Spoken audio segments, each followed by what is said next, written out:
Hello students, we'll move on to the next topic, statistical inference. Now what is inference? Inference is the process of drawing conclusions about a population parameter based on a sample taken from a population. Now example, there is a population here of 1 lakh people. I have to find the average weight of this population. Now when the population is 1 lakh, it is going to be difficult to calculate the weight of each of the people and then calculate its average weight. So on a simpler way, we are going to take a sample of some 1000 people, and then we are going to ask the weight of each of this 1000 people, and then we are going to take an average, and based on this results, on whatever we get, now let's say we take the average of 1000 people from the population of 1 lakh, and we get the average of this 1000 people, the weight of this average 1000 people to be around 54. So we can say that the average weight of this population can be nearly 54. So we draw conclusions on this population by taking a sample. So that is called as statistical inference, the process of drawing conclusions about population parameter based on a sample taken from the population. We'll see the definition. Statistical inference is the theory of making the decisions about the population parameter using sampling and concept of probability. Now it has two branches. One is estimation and testing of hypothesis. We'll see what is estimation. Now let's take an example. Here there is a population of 1 million people. We have to calculate the average height of this 1 million people. Now in order to calculate the average height of this 1 million people is going to be really difficult. So we take a random sample of some 100 peoples from this 1 million people, and then we are going to calculate the height of each of this 100 people, and then we are going to find the average height. We are going to find the average height of this sample. So this average height of this sample is going to estimate the average height of this population. So this is called as estimation. Method of obtaining the most likely value of the population parameter using statistic is called an estimation.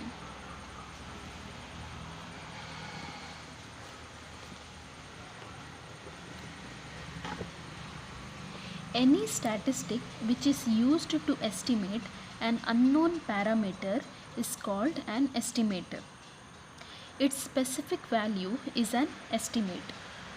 In other words, an estimate is the likely value of an unknown parameter.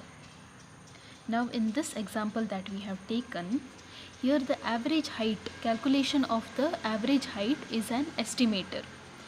If we take the average height of this 100 people and assume that we got the average height of this 100 people to be 6 feet, then this is an estimator of this population. Example, x bar is an estimator of nu. Here the average height is an estimator of the average height of this population. X bar equals 90 is an estimate of nu. So when we get a number, the value, so here we got the average height of this sample as 6 feet. So 6 feet is an estimator of this population. There are two types of estimator. They are point estimator and interval estimator. Now what is point estimator? If a single value is proposed as an estimate of an unknown parameter, then it is a point estimation. Example, Mean marks obtained by a set of 100 students will be 55. So imagine here there are mean marks obtained by a set of 100 students. So here there are some 1 lakh number of students. We have to find the mean marks. So we take a random sample of 100 students. We take a random sample of 100 students and we find the mean marks. So when the mean marks is obtained by the 100 students, imagine we get the mean marks of this 100 students as 55. So we are getting one particular number. We are getting a single value.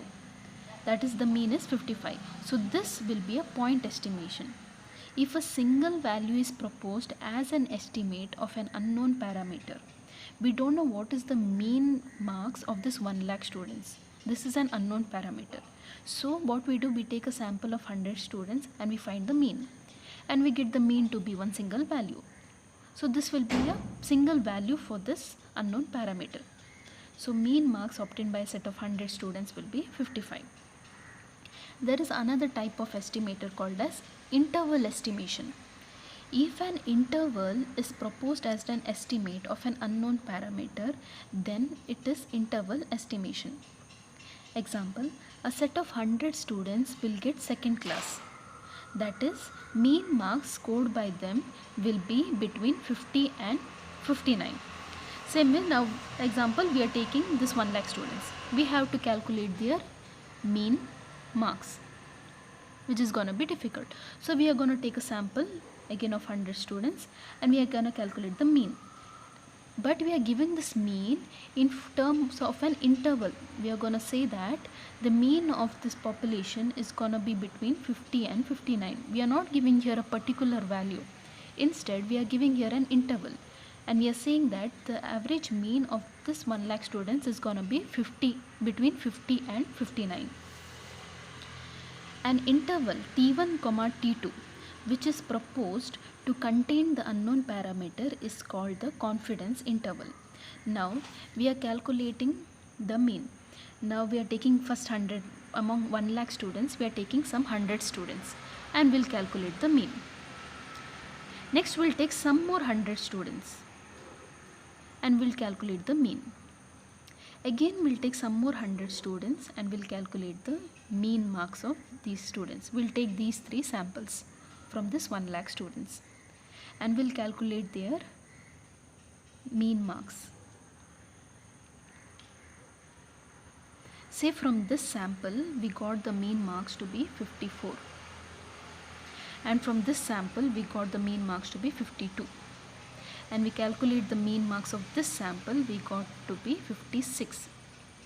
So we can say that the range is from around 50 to 59, because whenever we are taking a sample and we are calculating the mean, we are getting always the average mean to be within this interval.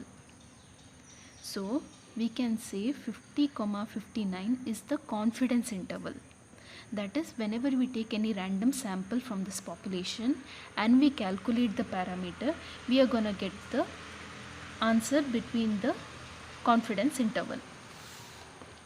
An interval T1, T2, which is proposed to contain the unknown parameter, is called confidence interval. The boundary values of confidence interval are called confidence limits. So in our example, 50, 59 are the confidence limits because these are the boundaries. The probability that a confidence interval contains the unknown parameter is called the confidence coefficient. Now the probability, this is the value, the probability that the confidence interval. Now what is the probability that the marks of the mean marks of this 1 lakh student is gonna be within 50 and 59? We'll calculate the probability. That probability is gonna be confidence coefficient. Okay, it is denoted by 1 minus alpha. So this is the explanation on point estimator. Next we are going to see statistical hypothesis. Thank you.